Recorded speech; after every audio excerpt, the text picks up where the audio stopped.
Vous êtes sur Jésus sur vie. Ce ne sont pas les conseils qui changent l'homme. Non, si ce n'était que ça, tous auraient changé. Tout le monde aurait changé. Qui n'a jamais entendu d'un conseil? Qui n'a jamais été conseillé? Donc en réalité, bien aimé, c'est la conscience de la personne qui doit se mettre à travailler. La personne doit se remettre en compte elle-même. Ça ne sert à rien de juger. Si tu veux porter le fardeau de quelqu'un, ferme la bouche et prie devant le Seigneur. Devant la personne, ne dis rien. Parle plutôt devant le Seigneur. Si tu veux blâmer la personne, alors ne dis pas que tu portes le fardeau. Mets-toi à blâmer. Il faut faire le choix de ce que tu veux faire. Mais un enfant de Dieu, un fils de Dieu, un guerrier doit porter le fardeau au lieu de juger. Est-ce que quelqu'un m'entend? Parce que bien aimé, toi aussi, tu as eu à faire des erreurs, mais personne ne t'a jugé. Il y a une chose que j'ai constatée, il y a une chose que j'ai compris dans la pastorale. Lorsqu'une personne tombe à terre, la seule chose dont elle a besoin pour se relever, c'est un cœur qui croit en lui. C'est la seule chose dont elle a besoin. Un cœur qui croit. Si un cœur croit en lui, cette personne sera capable de se relever. Mais si toi tu es là en pensant relever avec tes jugements, tu es allé sur un mauvais terrain. Celui qui porte le fardeau prie. Celui qui porte le fardeau ne juge pas. Passe ton temps à prier pour celui qui a besoin d'un salut quelconque. Prie pour lui. Je vais poser la question d'une autre manière. Tu as certainement un voisin là. Est-ce que tu as déjà prié pour cette personne jusqu'à ce que sa situation change? Est-ce que tu as déjà fait des retraites pour la personne qui est juste à côté de toi? As-tu déjà manqué de manger pendant 4 jours pour la personne qui est à côté de toi? Juste pour que le Seigneur change sa vie. Bien-aimé, tu n'as pas besoin que quelqu'un vienne te dire j'ai des problèmes. Tous nous en avons.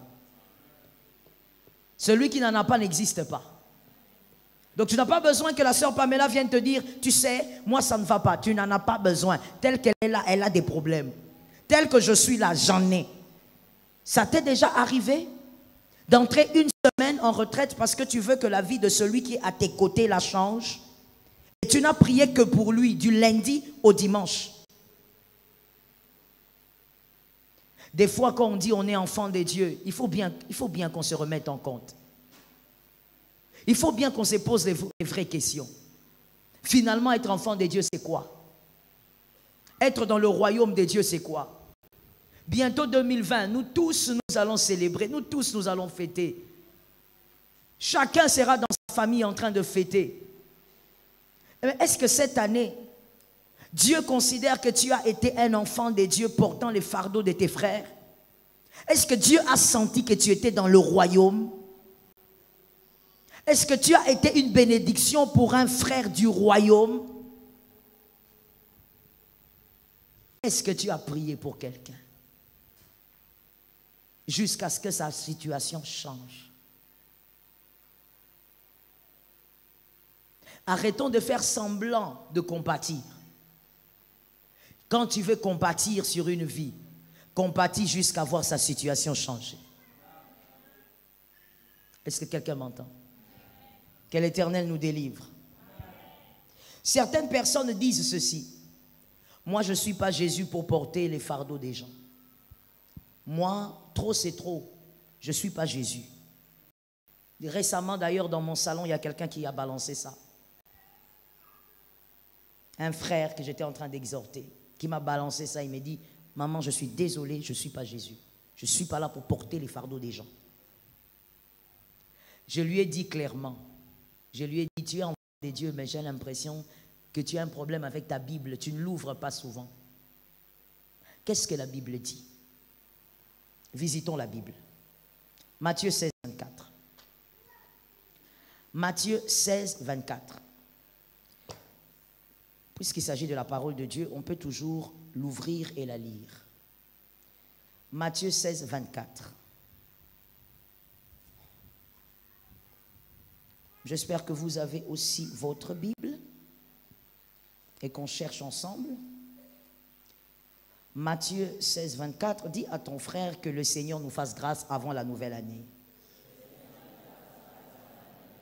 Merci. Matthieu 16, 24.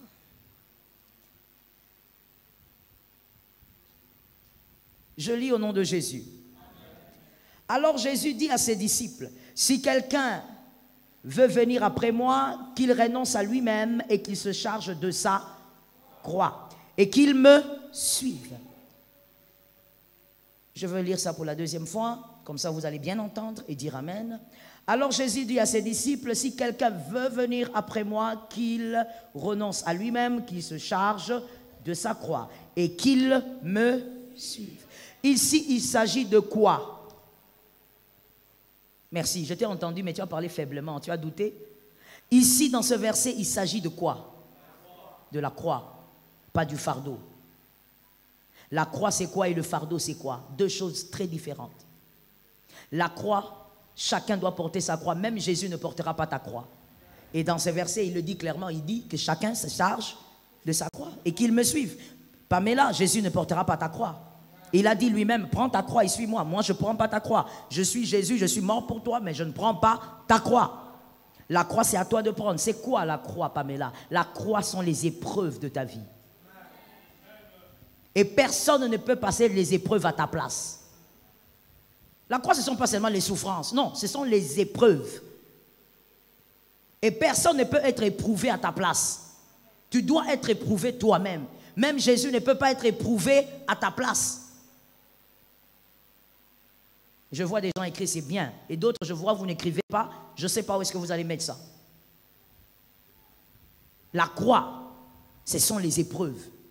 Ton frère ne peut pas porter tes épreuves. C'est à toi de les vivre et de vaincre le test. Mais le fardeau, ce sont des problèmes qui nous arrivent et des fois même qui nous dépassent, qui ont des fois pour mission nous détruire. L'épreuve n'a pas pour mission de te détruire. L'épreuve a pour mission de te tester et de t'amener à une récompense. Mais les fardeaux, bien aimés, même Jésus a dit, apportez, amenez vers moi vos quoi? Vos fardeaux. Parce que les fardeaux ne sont pas bons. Les fardeaux, bien aimés, ce sont ces choses qui nous arrivent dans la vie, mais qui ont pour mission de nous détruire, de nous faire du mal. Jésus dit, donnez-moi ça, ça je veux porter. Mais la croix, il ne porte pas. La croix, c'est pour toi. Les épreuves, c'est pour toi. Les tests de la vie. Mais les fardeaux, ces choses qui ont pour mission de nous détruire, nous faire du mal. Lorsque ça arrive, il y a une mission particulière, vous détruire. Vous avez besoin de quelqu'un qui peut prier avec vous. Vous avez besoin que Jésus lui-même aussi les transporte pour vous. Parce qu'à certains moments, bien aimés, vous ne pourrez pas transporter certains fardeaux vous-même. Ça va vous tuer. C'est là que Jésus dit, donnez-moi ça. Bien aimé, ici on dit le guerrier doit porter le fardeau et non la croix. Ainsi j'ai répondu à ces frères qui me parlaient dans mon salon. On ne te demande pas de porter la croix d'un autre, tu ne peux pas et tu ne dois pas, à chacun ses épreuves. Mais tu dois porter les fardeaux des autres. Quand quelqu'un a un problème qui peut détruire sa foi, je vous donne un exemple, parce que peut-être qu'il faut des exemples.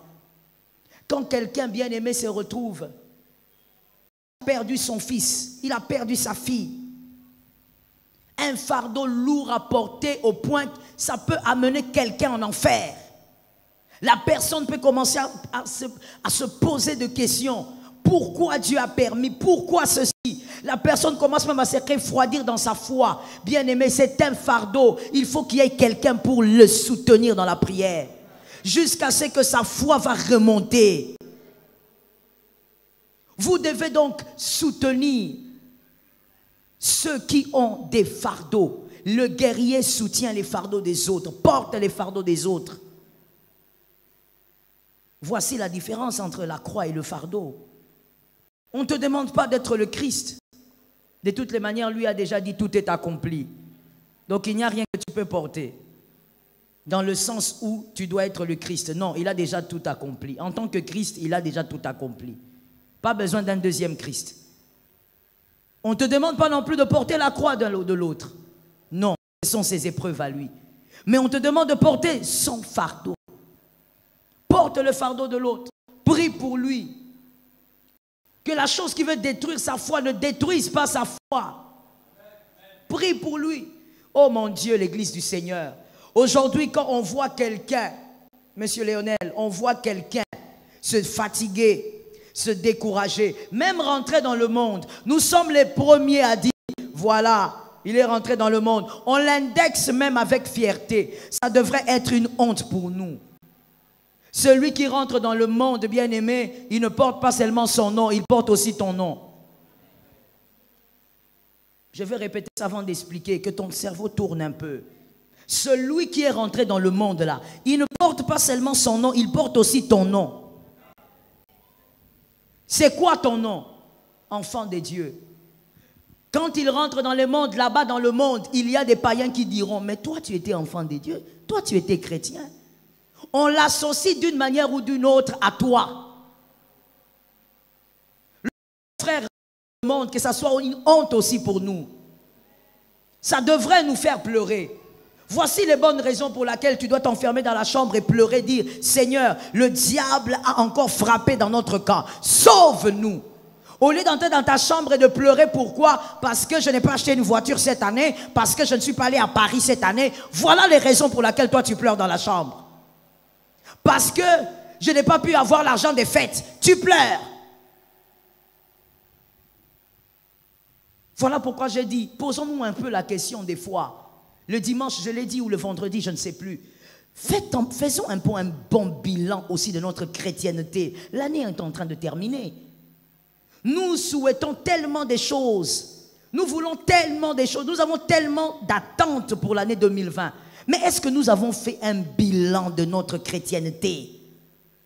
Cette année ici, les choses qui t'ont fait pleurer ont été de quel type? Toi qui es enfant de Dieu, les choses qui ont fait couler tes larmes ont été de quel type? As-tu pleuré une seule fois parce que sur les réseaux sociaux, on parle d'un chrétien qui est devenu païen? As-tu pleuré une seule fois parce qu'on a dit que tel est un faux pasteur? Ou toi tu acclames, tu dis, mais oui, les aventuriers. Eh, tu es dans quel camp? Tu es dans quel camp? Lorsqu'on dort dans une maison et qu'il y a quelqu'un dehors qui jette une bouteille enflammée avec de l'essence et du feu, bien aimé, on ne regarde pas qui est qui dans la maison, on essaye de sauver la maison. Toi, quand tu acclames et tu commentes même, oui, des aventuriers, tu es dans quel camp? Je pose une question simple. Lorsqu'on dit faux pasteur, faux prophète, est-ce qu'on est en train de parler de l'enfer? Je préfère qu'on puisse répondre à haute voix. C'est pour une guérison possible. Est-ce qu'on est en train de parler de l'enfer? On parle de qui? Du royaume. Toi, tu es content là, tu fais des commentaires. Vraiment. Tu te crois intelligent, tu te crois sage. Oh mon Dieu. On parle du royaume, on ne parle pas de l'enfer. Lorsque le diable cherche à acculer les gens, pourquoi est-ce que le diable n'incite pas les hommes et les femmes de parler de l'enfer? Non, il ne peut pas. Il ne peut pas rappeler aux hommes que l'enfer existe. Mais il va vous rappeler que les faux pasteurs et les faux prophètes existent. Qui perd? Lorsqu'il y a des gens qui n'osent même plus venir à l'église parce qu'il y a trop de faux pasteurs, ils mettent et les vrais et les faux dans un même sac. C'est à cause des chrétiens, ce n'est pas à cause des païens. J'attends. Et tu vas le dire 3 fois. C'est à cause des chrétiens. Les personnes qui critiquent plus le royaume, ce sont les chrétiens. Je n'ai jamais vu des choses comme ça. À part quelqu'un qui a un problème d'éducation. Tu dors dans une maison, dans cette maison qui est la tienne, tu la critiques. Comment cette maison a un lit sale comme ça? Mais c'est ton lit. Comment cette maison a une chaise bizarre? Mais c'est la chaise que toi tu as achetée. Quelle personne normale critique ses propres histoires? L'être humain, regardez comment il est fait. Même quand sa propre chose est laide, il aime ça. Vrai, non? Mais il n'y a que nous, les chrétiens. Nous sommes là. Et nous le faisons à la place publique. Pour dire aux gens, venez voir comment il y a de la saleté dans le royaume. Venez. Vous qui êtes mondains, venez balayer le royaume. Est-ce que le monde peut balayer le royaume? Est-ce que le monde peut nettoyer le royaume? D'abord, le royaume de Dieu ne peut pas être sali. Le royaume de Dieu ne peut pas avoir des déchets. Commence d'abord par guérir dans ton âme. Au lieu de critiquer, je te l'ai dit ici, ne critique pas une chose pour laquelle tu n'as jamais prié. C'est de l'ignorance, c'est de l'immaturité. Avant de parler d'une chose, rassure-toi d'abord que tu as saigné pour cette chose. Si tu n'as pas saigné, ne parle pas. Je ne parle pas seulement de prier, je dis saigner. Si tu n'as pas fait ça, ne parle pas. Si tu n'es pas monté à la montagne, si tu n'as pas prié pendant 21 jours, si tu n'as pas fait des jeûnes de 40 jours, ne critique pas. Tu critiques ce que tu ne connais pas. Bien-aimé, le bilan de la fin de l'année, il est lequel? Enfant de Dieu? Semi-enfant de Dieu? Enfant de Dieu par apparence? C'est quoi le bilan? Il faut faire le bon bilan. Il ne faut pas seulement dire à 2020, donne-moi des choses. Non, est-ce que Dieu te reproche certaines choses cette année? Il y a des choses que Dieu te reproche. Je ne parle pas par rapport à ta vie, à tes péchés, non. Moi, je parle par rapport au service que tu dois rendre à tes frères dans le corps du Christ. Est-ce que Dieu te fait des reproches? As-tu été un enfant de Dieu ou tu as été un figurant dans le royaume? Que l'Éternel nous préserve du mal. Rentre dans la loi du Christ. Porte le fardeau. Ne tombez jamais dans le piège du diable. Quel est ce piège du diable? Lorsque le diable voit un enfant de Dieu qui a ce cœur-là, qui est capable de porter le fardeau des autres, le diable vient chuchoter et il vient dire des phrases obscures, des phrases du genre « Pourquoi c'est toujours toi qui fais des choses pour les autres? Et toi, qu'est-ce qu'on fait pour toi ?» Ce sont des phrases sataniques.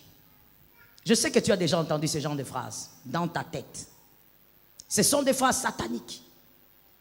Pourquoi tu te sacrifies autant? Est-ce que tu crois qu'un jour on reconnaîtra tes sacrifices? Pourquoi c'est toujours toi qui donnes? Toi, quand tu souffres, qui vient à ton chevet? Qui vient près de toi te soutenir? Laisse ces choses-là. Bien-aimé, un guerrier n'est pas un homme ordinaire. Ça tombe sur toi. Un guerrier n'est pas un homme ordinaire. C'est-à-dire qu'un guerrier ne revendique pas des choses ordinaires. Est-ce que quelqu'un m'entend?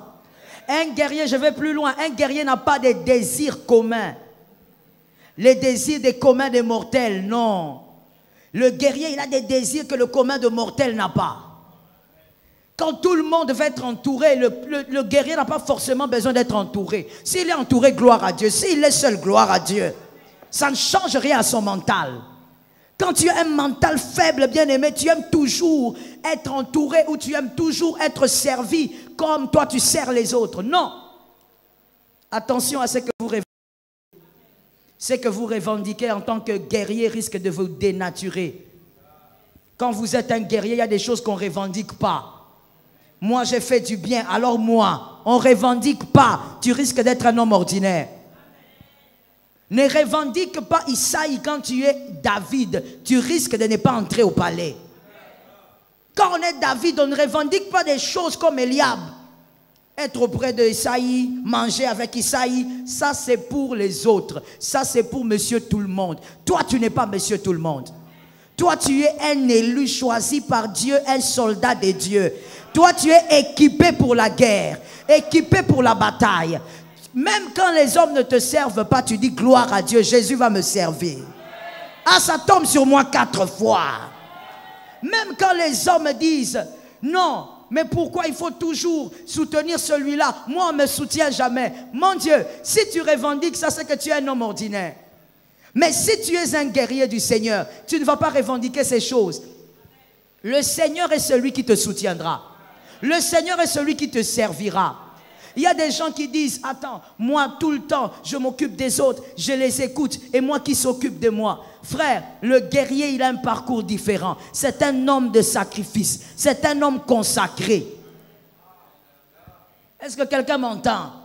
Il y a certaines choses, bien aimées, qu'il ne faut pas revendiquer. Je répète ça, que ça reste dans ton esprit. Certains désirs, bien aimés, il ne faut pas les revendiquer. Si tu les revendiques, tu es en train de te dénaturer. Reste guerrier. Un guerrier, que quelqu'un m'entende bien. Oh, que ça tombe sur toi. Un guerrier, lorsqu'il a besoin de parler, il a besoin de parler à un père. Quand il parle, il y a les brebis. Je suis en train de parler de qui? Merci. Un guerrier, quand il a envie de parler à un père, il a envie d'une présence paternelle. Quand il cherche la présence paternelle, elle n'est pas là, il y a les brebis. Et même là, son mental est bien. Il ne pleure pas dans la chambre en disant « Ah, moi j'ai toujours aidé les autres, à mon tour, personne n'est là pour moi. » Jésus est là pour toi.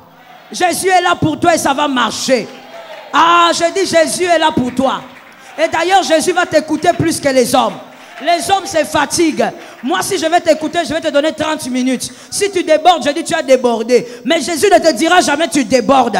Avec Jésus, tu peux parler toute la nuit. Tu peux parler toute la journée. Avec Jésus, ça ne va jamais déborder. Le guerrier a ce mental-là. Le guerrier, ce n'est pas quelqu'un qui dit « Moi, je suis fatigué, il n'y a jamais personne pour moi. Il n'y a jamais personne pour m'écouter. Il n'y a jamais personne pour pleurer avec moi. » Le guerrier pleure avec les autres. Le guerrier supporte les autres. Le guerrier est présent quand les autres en ont besoin. Mais des fois, quand lui-même a besoin de quelque chose, il n'y a que la solitude. Ce n'est pas un problème. Jésus est dans cette solitude. Est-ce que quelqu'un m'entend? Le guerrier ne doit pas avoir un mental faible parce qu'il veut absolument être traité comme les autres. Même quand on n'est pas traité comme les autres, tu restes toi. Et Jésus pourra mieux te traiter. Est-ce que quelqu'un m'entend bien?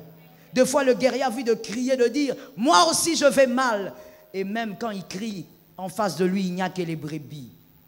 Mais Jésus est là. Vous savez, bien aimé, quand Jésus vous choisit pour être un guerrier comme David, Dieu sait ce qu'il fait. Dieu vous équipe même pour le parcours.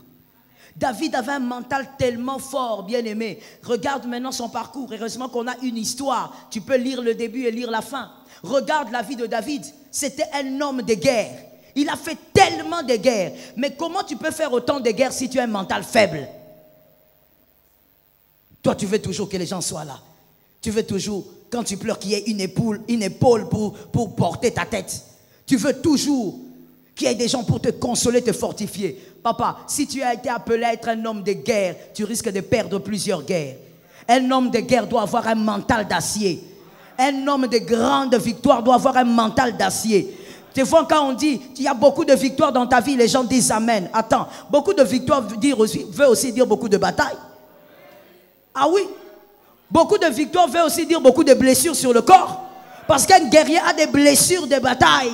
Même s'il n'est pas mort sur le champ de bataille, mais il y a quand même une blessure. Qui t'a dit qu'on sort de la bataille indemne? Non, il y aura des cicatrices au dos. Jésus était dans une bataille à la croix. Une puissante bataille. Avec le monde des ténèbres. Tous les démons avec le diable. Jésus n'est pas sorti indemne. Il est sorti avec les stigmates. Tu ne peux pas entrer dans une bataille, sortir sans les stigmates. Tu dois avoir des stigmates. Mais celui qui supporte les stigmates, c'est celui qui a un mental fort. On dirait bébé. Est-ce que tu es un bébé? Tu n'as pas compris qui tu es. Tu n'as même pas compris quel est ton parcours. Quand on a le parcours d'un combattant, même quand on donne aux autres et qu'on n'a rien reçu, on attend que l'Éternel parle. Et même si l'Éternel ne libère pas, on avance, on est un guerrier. Il y a quelque chose que l'Esprit me dit, laisse-moi le libérer, c'est pour quelqu'un. Il y a des personnes ici qui cherchent à voir la vie de David sans avoir le mental de David. Tu veux avoir la vie de David, un grand guerrier, l'homme selon le cœur de Dieu, mais tu n'as pas le mental de David. Toi, tu es toujours là en train de regarder, on a fait quoi à qui? Et à moi, on va faire quoi? Qu'est-ce qu'on a donné dans la maison de celui-là? À moi, on a prévu quoi? Qu'est-ce que ça te ferait si on donnait à tout le monde des cadeaux ici, sauf toi? Non, réfléchis seulement et pense à l'état de ton cœur. Ton cœur est à quel niveau? Ça te ferait quoi? Tu viens au culte, tu constates que tout le monde a un présent, sauf toi. On veut avoir la gloire de David sans avoir le mental. Même David va se fâcher. David va venir auprès de Dieu et va dire, Seigneur, il faut laisser ça. Tu as dit que tu es un Dieu juste, non? Moi, je suis devenu le David qu'il a lu à cause de mes épreuves, à cause de mes fardeaux, à cause de mes difficultés. Il ne peut pas avoir ma gloire s'il n'a pas mon mental. Il ne peut pas avoir ma gloire s'il ne porte pas mes épines. S'il ne marche pas sur mes épines, il ne peut pas avoir ma gloire. Quel type de vie? C'est la victoire. Mais quand les épines arrivent, tu commences à plaindre, tu pleures à gauche, toutes les maisons savent que toi tu souffres. Finalement, qui est-ce que tu veux être? Le guerrier, il a le mental. Le guerrier ne dépend pas des hommes. Voilà pourquoi j'aime te prêcher en te disant, arrête de dépendre des hommes. D'ailleurs, la Bible dit, maudit soit l'homme qui se confie. En réalité, le sens de ces versets, c'est la dépendance. Maudit soit l'homme, maudit soit celui qui dépend d'un homme. Tu dois dépendre de Dieu. C'est Dieu qui est ton rémunérateur. C'est Dieu qui t'a donné le cœur pour porter les fardeaux des autres. Si l'Éternel t'arrose, tant mieux. S'il t'arrose au même moment que l'autre, tant mieux. Mais s'il arrose l'autre sans t'arroser, c'est aussi tant mieux. Oh my Jesus. J'ai vu des personnes se mettre à prier. Il vient chez toi et dit, je veux prier. On va prier, ta situation va changer. Des frères, je ne parle pas des pasteurs ou quoi, des frères zélés. Ils prient avec. Et finalement, un beau jour, Jésus fait grâce, Dieu visite cette famille. Et il vient, il dit, bon, Jésus vous a visité. Toi-même, tu reconnais que c'est grâce à mes prières. Il commence d'abord là. Frère, allons un peu au-delà en besogne. Jésus, quand il agit, ce n'est pas à cause de nos prières. C'est parce qu'il fait grâce. Il y a des gens qui ont prié mieux que toi, mais qui n'ont pas été exaucés. C'est parce qu'il fait grâce. Mais la personne qui dit, bon, maintenant, tu reconnais, non? C'est à cause de mes prières. Ok. Maintenant, tu as reçu une visitation là.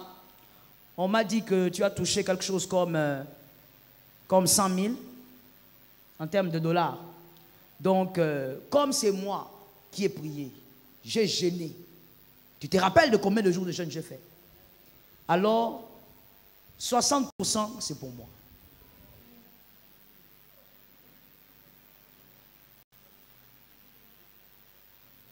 Il y a un grand problème.